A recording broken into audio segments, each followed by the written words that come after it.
coming. For 300 years and more, the story of these indigenous peoples has been little more than a footnote to our history. And in one small way, this is a little step forward in that regard. Let's see. The evidence of their presence is all around us. We find it in the many place names that you all will recognize: Cochituate, Washakum, Kowasuk, Knobscot, and so on. And one of the earliest maps of this area, which has been dated to 1680, this hill on which we stand right now is identified as Indian Head. Even the name Indians is a misnomer. So we start off in a bad place, but we're going to straighten that out. Yes, we are. It's through the efforts of one of our bright young people from the Christopher McAuliffe Charter School, Elana Gelfand. Thank you. Nice to see you, Elana. It's because of the efforts of Elana that this recognition is coming about today. While she was studying about the treatment of Native Americans in her school program, she began to become concerned that the use of the name Indian Head for streets in this immediate area here might have a pejorative connotation to it. And so she began digging into the origins of the name. After extensive research, she took the results of her efforts. After extensive research, she took her concerns to the City Council, made a presentation there, and then later on she came to the city's Historical Commission, and we worked with Elana to come up with the concept of this historic marker. So the result of her efforts is this marker, which we will be unveiling, or has already been unveiled, as you can see, today. Elana, just raise your hand so everybody knows who you are. And Elana has brought a very special guest with her today, Larry Spotted Crow Mann, who is on my right, a member of the Nipmuc tribe, and we'll be hearing from Larry in just a few moments. But first, I'd like to introduce again City Councilwoman Cheryl Tully Stoll. I always have to say that slow, or I end up getting the vowels mixed up. Cheryl Tully Stoll, and she would like to say a few words. Thanks, Fred. Our lands across this country are so rich with groups like the Nipmuc and the Algonquin tribe, where the Nipmuc is part of. In Massachusetts, some of them include, Shawmut, Cotuit, so many names, so many streets, we don't think about it. But it's the beginning of our history. And in other states, you go to Texas, and it's the Apaches, the Arapahoes, the Biloxi, Cherokees, the Cheyenne.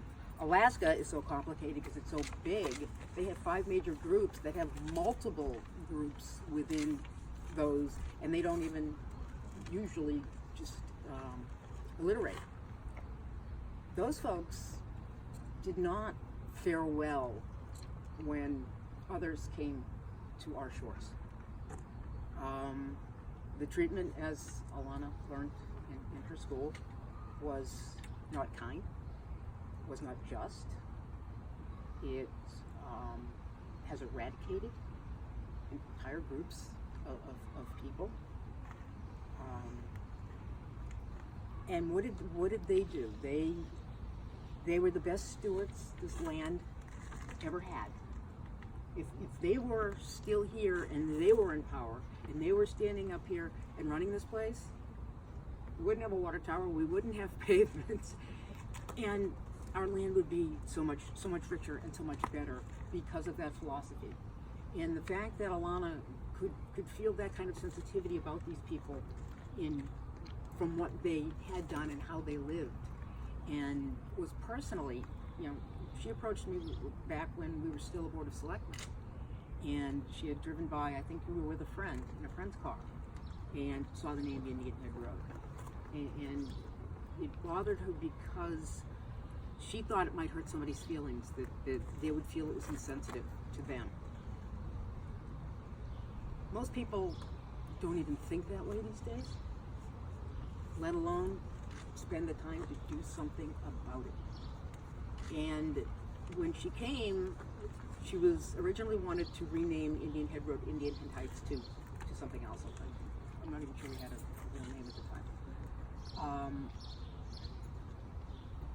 But we were during the transition, so the Board of Selectmen didn't have the authority to do that.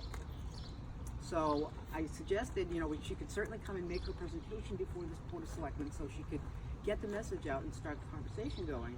But she wanted to wait until she could present to a body that could make a difference. So you waited 6-7 months, maybe a little longer. She's like 4 inches taller now than when I first met. And she came before us, and there was controversy, and the people who had the skin in the game were the people on this street in Indian Head Road.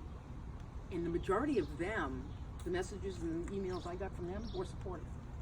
There was one woman who said that she almost didn't buy her house on Indian Head Road because the name disturbed her. And the big outcry, however, came from this broad group that is setting a very unwelcoming tone to so many people in this country, including people who were born here, who now no longer feel welcome in their own country. And that was really nasty. And that Elana stayed with her guns, and the City Council engaged Mr. Wallace to help us find a way to do this appropriately, and also do it in a way that we're not generating more negativity than creating the positivity that Elana wanted. And that was a really tough needle to thread. And Dennis Giambetti's leadership on the council was very helpful in that. Fred's input and working with Elana and Elana's parents, working together, we got something good out of something that could have very easily gone south and people just walked away, I don't want to try this again. And I don't want any student in Framingham or any person in Framingham to think that if they show sensitivity or kindness for what they think someone else might be feeling that is negative, that they're going to have nasty repercussions, because that's not who we are. And Elana gave us the opportunity to show people that's not who Framingham is. And I thank her for that. And I hope that our school department and the McAuliffe School and our community continues to educate and raise, and our parents and all of our adult support groups help raise kids who care about all other people think. Because if we can get a ton more Elanas, this world will be a much better place to live. Amen.